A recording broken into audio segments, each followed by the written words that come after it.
Guys, welcome to my channel.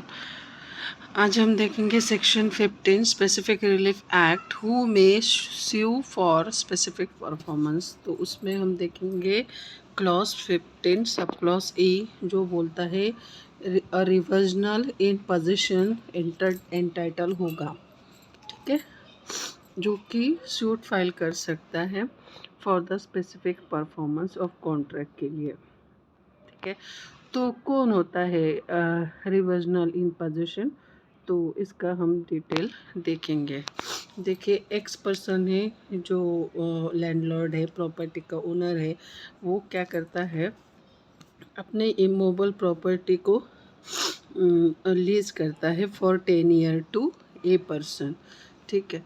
और उसमें ये रहता है कि 10 साल के लिए लीज पर देता है। ऑब्वियसली 10 साल कंप्लीट होने के बाद जो प्रॉपर्टी है, जो जो प्रॉपर्टी को 10 इयर्स तक लीज पे लेता है, तो ये कंडीशन रहती है कि 10 साल के बाद ये जो ए पर्सन है प्रॉपर्टी एक्स पर्सन को वापस दे देगा।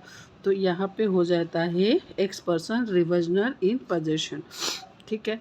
अब एक्स पर्सन की क्या हो जाती है, डेथ हो जाती है, और उसका जो रहता है बी रहता है, ये सन रहता है, ठीक है।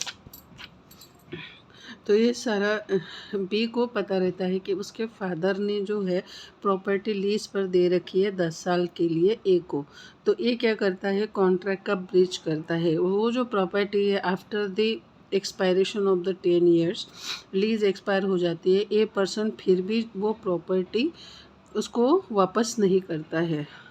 जब वो पोजीशन के लिए बोलता है कि बी बोलता है, क्योंकि एक्स तो मर चुका है, बी उसको बोलता है कि अब आप पोजीशन खाली कर दीजिए उस प्रॉपर्टी का और हमें वापस कर दीजिए, लेकिन ए नहीं करता है वैसे। तो इस सिचुएशन में हु में who may sue for the specific performance of the contract, here B is entitled।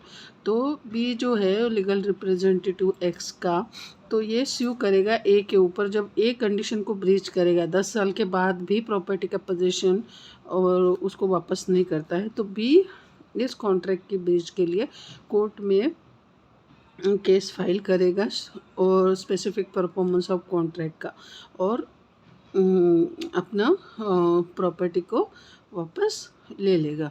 तो यहाँ पे ये हो गया है बी पर्सन रिवर्जनल इन पोजीशन।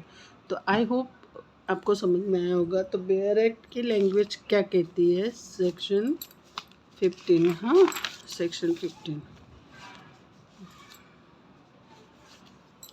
सेक्शन 15 देखिए, हाँ E. A reversional in possession where the agreement is covenant entered into with his predecessor in title, and the reversional is entitled to the benefit of such covenant। तो को तो जो रिवर्जनल इन position होगा, जो अभी हमने एग्जांपल में देखा है, वो इंटाइटल रहेगा to the benefit of such covenant, ठीक है।